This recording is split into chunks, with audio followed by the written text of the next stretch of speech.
बिस्मिल्लाहिर्रहमानिर्रहीम। अस्सलाम वालेकुम guys, welcome back to the video. So in the last section हमने देखा कि डॉकर एक्चुअली में फाइंड किस तरह करता है अपनी कंपोज फाइल को, यानी कि डॉकर को पता कैसे लगता है जिस कंपोज फाइल को मैंने एग्जीक्यूट करना है वो एक्चुअली लाइक ऑन कर रही है। तो वो तो कंसेप्ट हमने देख लिया, लेकिन आज स्टूडियो के अंदर हम देखने जा रहे हैं कि एक्चुअली के अंदर प्रोजेक्ट नेम डॉकर किस तरह स्पेसिफाई करता है किसी भी कंपोज फाइल के लिए या किसी भी प्रोजेक्ट के लिए।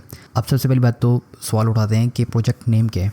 तो देखें बेसिकली होता क्या है कि जब भी हम किसी भी कंपोज फाइल को एग्जीक्यूट करते हैं तो उसके अंदर वो उसको नेम स्पेस बनाता है और उस नेम स्पेस के अंदर कंटेनर्स को लाई करवाता है।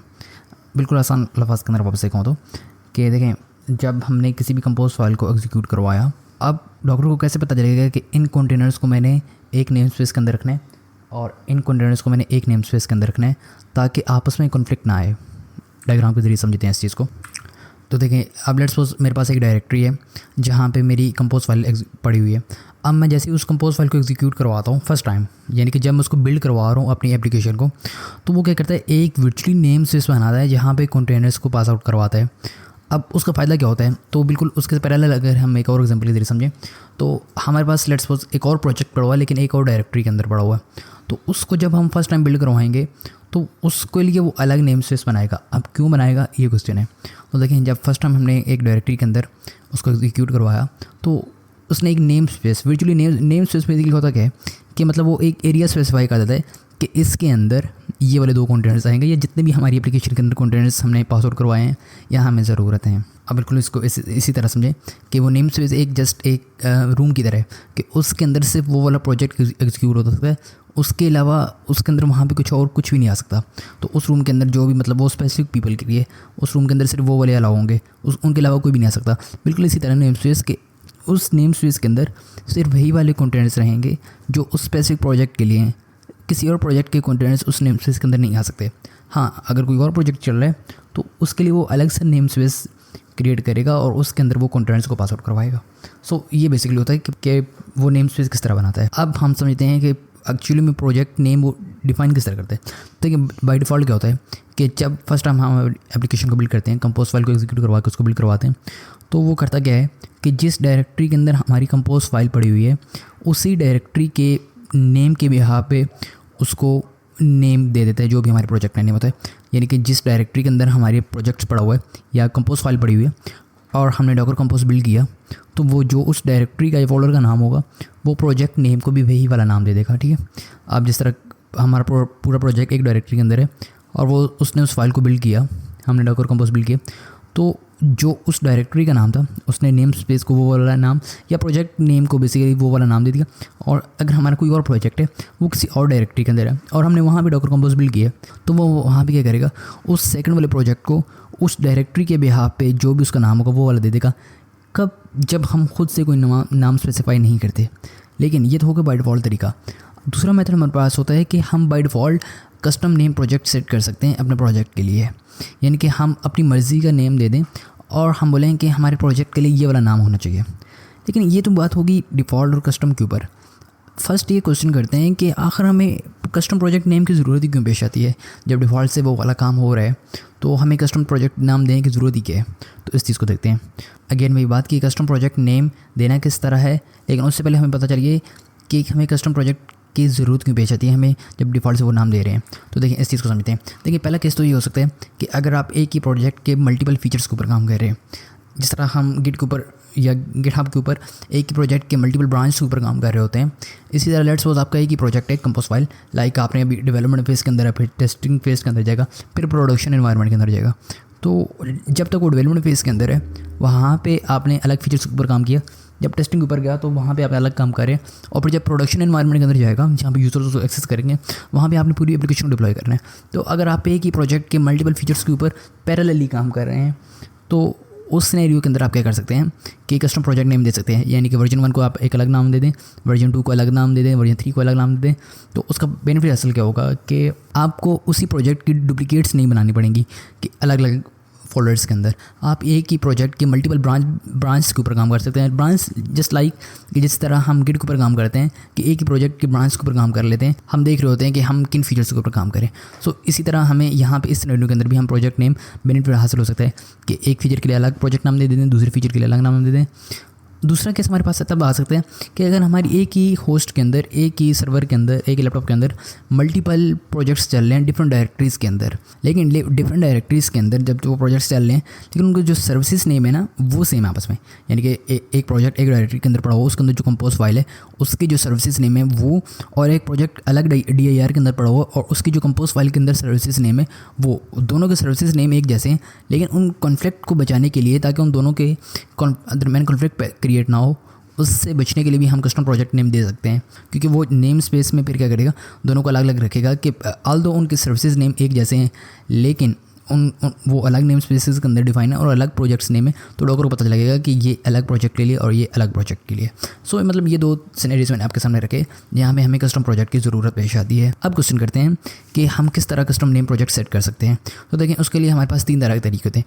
एक तो ये है कि हम -p फ्लैग का यूज़ कर लें, दूसरा तरीका ये होता है एनवायरनमेंट वेरिएबल का यूज़ कर लें, और तीसरा तरीका जो होता है with in the compose file, जो हम डॉकर कंपोज YAML की फ़ाइल बना रहे हैं उसी के अंदर डिफाइन कर दें कि इस कंपोज फाइल के लिए ये वाला प्रोजेक्ट होगा। ठीक है। हाँ, अब आप ये भी क्वेश्चन कर सकते हैं कि जब कंपोज फाइल के अंदर नाम डिफाइन कर दिया तो उसका मल्टीपल इंस्टांसेस किस तरह रन करेंगे। तो वो ये है कि फिर हम -p फ्लैग का यूज़ करके उसके लिए अलग सेकंड इंस्टेंस रन कर सकते हैं। तो अब देखते हैं ये तीनों चीज़ें काम किस तरह करती हैं। तो -p फ्लैग के अंदर क्या होता है कि आपने डॉकर कंपोज और फिर -p और फिर प्रोजेक्ट नेम डिसाइड करना है, जो भी आपने देना है उसको दें, और फिर जो वाली आगे कमांड आपने एग्जीक्यूट करनी, अप डाउन PS लिस्ट जो भी। ठीक है। सेकंड जो तरीका होता है वो होता है एनवायरनमेंट वेरिएबल। जिस तरह मैंने लास्ट लेक्चर के अंदर बताया था कि एनवायरनमेंट वेरिएबल हमें कस्टमली भी बना सकते हैं अपने, लेकिन कुछ हमें डॉकर की तरफ से बाय डिफ़ॉल्ट मिलते हैं, और उन्हीं में से एक होता है कस्टम प्रोजेक्ट नेम। इसके अंदर हम जस्ट वैल्यू पास करते हैं और कस्टम प्रोजेक्ट दे देते हैं। इसी तरह आपने इसके अंदर ये चीज़ भी याद रखनी है कि ये सिर्फ सेशनली होता है। द मोमेंट आपका सेशन एक्सपायर हुआ, टर्मिनल एक्सपायर हुआ, तो ये हिस्ट्री भूल जाएगा, उस कंपोज जो प्रोजेक्ट के अंदर नेम के अंदर वेरिएबल के अंदर जो वैल्यू स्टोर होगी उसको भूल जाएगा। ठीक है। तो खैर ये 2 तरीके तो तकरीबन हमने देख लिए थे लास्ट लेक्चर के अंदर। सिर्फ इतना था कि यहाँ पे -p की जगह माइनस का फ्लैग था। और थर्ड थिंग आती है जो कंपोज फाइल के अंदर। तो देखिए, एक टॉप लेवल वेरिएबल होता है, तो टॉप लेवल वेरिएबल हम डिफाइन करते हैं नेम, और नेम के अंदर हम फिर जो भी हमने नाम देना था वो पास आउट कर सकते हैं। तो ये 3 तरीके होते हैं कि जिनके ज़रिए हम क्या कर सकते हैं, कस्टम नेम प्रोजेक्ट सेट कर सकते हैं। तो ये तो होगी थ्योरेटिकल बात। अब हम देखते हैं इस चीज़ को प्रैक्टिकली। ओके, तो सबसे पहले मैं क्या करता हूँ, यहाँ पे अपना टर्मिनल ओपन कर लेता हूँ।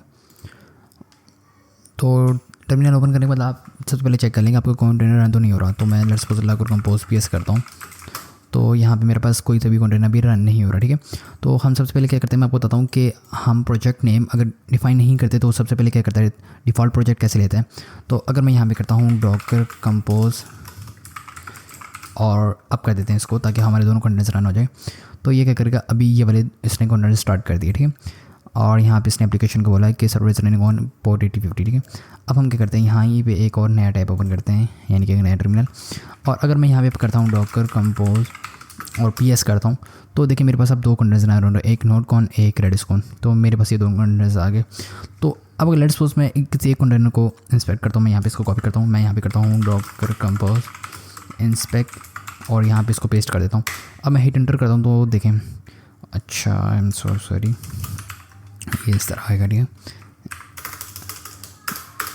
अब अगर यहाँ पे इसको करता हूँ तो थोड़ा सा जूम आउट करूँ तो ऊपर आना है आपने, यहाँ पे आपने लेवल्स के अंदर आना है, ये रहा लेवल्स। और लेवल्स के अंदर आप देखें, ये देखें .com प्रोजेक्ट हमारा क्या, compose dot project visit counter.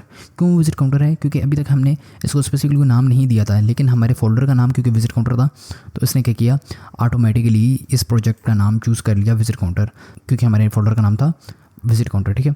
तो ये वाली बात तो यहाँ पे हमारी हो गई कि अगर हम स्पेसिफाई नहीं करते तो क्या करता है, जो हमारे फोल्डर का नाम होता है वही वाला डिफ़ॉल्ट नाम वो प्रोजेक्ट के लिए भी यूज़ कर लेते हैं। अब हम आते हैं, अगर हम कस्टम नेम सेट करना चाहें तो उसके लिए हमारे पास क्या है। तो सबसे पहले हम -p फ्लैग की अगर बात करें तो देखें हम क्या करते हैं, सबसे पहले इसको यहाँ पे थोड़ा सा मिनिमाइज़ करते हैं, और मैं क्या करता हूँ इसको भी मिनिमाइज़, और यहाँ पे हम अपने कंटेनर्स को स्टॉप कर लेते हैं। ठीक है। अब मैंने अपने कंटेनर्स को स्टॉप कर लिया, तो मेरे पास अभी कोई सा भी कंटेनर रन नहीं हो रहा। कंपोज PS मैंने किया तो मेरे पास कोई सा भी कंटेनर नहीं है। और अब हम चलते हैं अपनी कंपोज फाइल के अंदर, चेंज कर लेते हैं थोड़ी सी, वरना वो क्या बोलेगा कि नेम्स कह रहे दे देगा। ठीक है। तो हम यहाँ पे क्या करते हैं, यहाँ पे इसको लेट्स सपोज कर लेते हैं 10 और इसको भी कर लेते हैं 10। ठीक है। वरना वो बोलेगा कि ये वाले कंटेनर्स कोई और यूज़ कर रहे हैं। तो मैंने यहाँ किया, इनको 10 कर लिया, मैंने यहाँ पे इसको क्रॉस किया, हमने टर्मिनल के अंदर चलते हैं और यहाँ पे मैं करता हूँ डॉकर कंपोज और -p करके इसको नाम देते हैं, लेट्स सपोज हम दे देते हैं यहाँ पे फ्लैग प्रोजेक्ट दे देते हैं इसको, और इसको अप कर लेते हैं। अब मैं हिट एंटर करता हूँ तो ये क्या करेगा, इसने इसको वापस से बिल्ड किया और यहाँ पे कॉन्ट्रैक्ट को स्टार्ट कर देगा। Server is running on port 8050 just a minute. Okay here it is.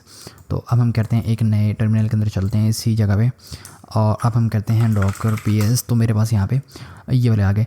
तो लेट्स सपोज हमारे ये वाला कंटेनर है ना, तो मैं इसको कॉपी किया। मैं अगर यहाँ पे करूँ डॉकर इंस्पेक्ट, अब मैं इंटर करता हूँ तो थोड़ा सा ऊपर आना है आपने। तो देखें लेबल्स के अंदर में आया, तो ये देखें डॉट प्रोजेक्ट हमारे पास अब कौन सा आ गया, फ्लैग प्रोजेक्ट। और हमने इसको नाम कौन सा दिया था, अब फ्लैग प्रोजेक्ट। अगर मैं यहाँ पे थोड़ा सा ऊपर आऊँ तो कहाँ पे है, कहाँ पे है, ये रहा।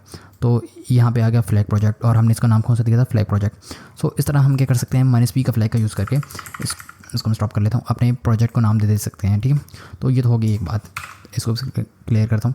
तो अब हम आते हैं अपने दूसरे पॉइंट की तरफ। अच्छा, एनवायरमेंट वेरिएबल के अंदर मैं अपडेट नहीं करवा रहा, जिस तरह लास्ट वीडियो के अंदर मैंने करवाया था, तो वो बिल्कुल टेम्पोरेरी होता है सेशन के एक्सपायर होने तक।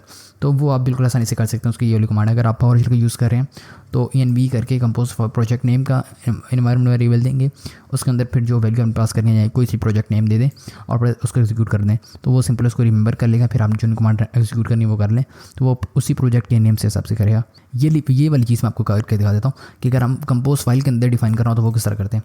तो देखें यहाँ पे मैंने इसको क्रॉस करता हूँ, यहाँ पे इसको भी क्रॉस करता हूँ, और अब हम आते हैं अपनी कंपोज फाइल के अंदर। तो यहाँ पे अपनी कंपोज फाइल के अंदर आया, तो यहाँ पे अब हमने डिफाइन करना नेम जो कि टॉप लेवल एलिमेंट है, और यहाँ पे आपने जो भी किस प्रोजेक्ट का नाम देना है वो आप डिफाइन कर सकते हैं। ठीक है, और लेट्स सपोज मैं यहाँ पे उसका नाम देता हूँ प्रोजेक्ट 2। ठीक है, मैंने कंट्रोल एस करके इसको सेव कर लेता हूँ, और अब मैं इसको क्रॉस कर लेता हूँ।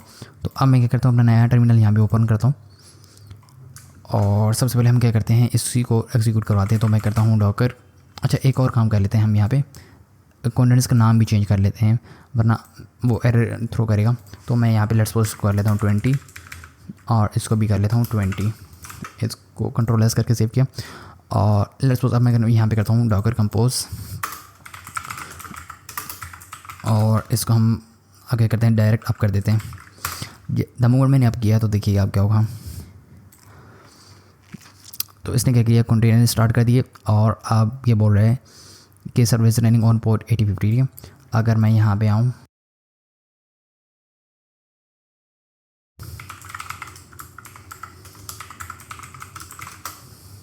तो मेरे पास ये वाले दो कॉन्टेंट चल रहे हैं। ठीक है, नोड कॉन 20 होगा, रेडिस कॉन 20 होगा। अब लेट्स सपोज मैंने इसको कॉपी करता हूँ यहाँ पे, और करता हूँ डॉकर इंस्पेक्ट, और यहाँ पे इसको पेस्ट करता हूँ। और अब ऊपर आप आएँ लेवल्स के अंदर, तो ये देखें अब यहाँ पे प्रोजेक्ट कौन सा मेरा आ रहा है, डॉट प्रोजेक्ट 2। क्यों आ रहा है, क्योंकि हमने अपने यहाँ पे इस कंपोज फाइल के अंदर ये वाला नाम डिफ़ाइन किया है। यहाँ पे देखें मैंने नाम डिफ़ाइन किया प्रोजेक्ट 2, और इसने हमें यहाँ पे बता दिया कि जो आपका प्रोजेक्ट है वो है प्रोजेक्ट 2। किधर गया, levels. Okay here it is, मेरे सामने था, मैं इसे देख नहीं रहा था। तो हमारे पास जो प्रोजेक्ट आ गया वो आ गया प्रोजेक्ट 2। सो इस तरह क्या कर सकते हैं, आप अपने प्रोजेक्ट को कस्टम नेम दे सकते हैं। So that's it. I hope आपको समझ में आ गया होगा कि हम अपने प्रोजेक्ट को कस्टम नेम किस तरह दे सकते हैं, जो कि हैं 3 तरीकों के अंदर, -p का फ्लैग यूज़ करके, एनवायरमेंट वेरिएबल में, या अपनी कंपोज फाइल करके। ओके, तो चलिए इंशाल्लाह मिलते हैं नेक्स्ट वीडियो के अंदर। तब तक के लिए ख्याल रखिएगा अपना भी और आपको चाहने वालों का भी। अल्लाह हाफिज़।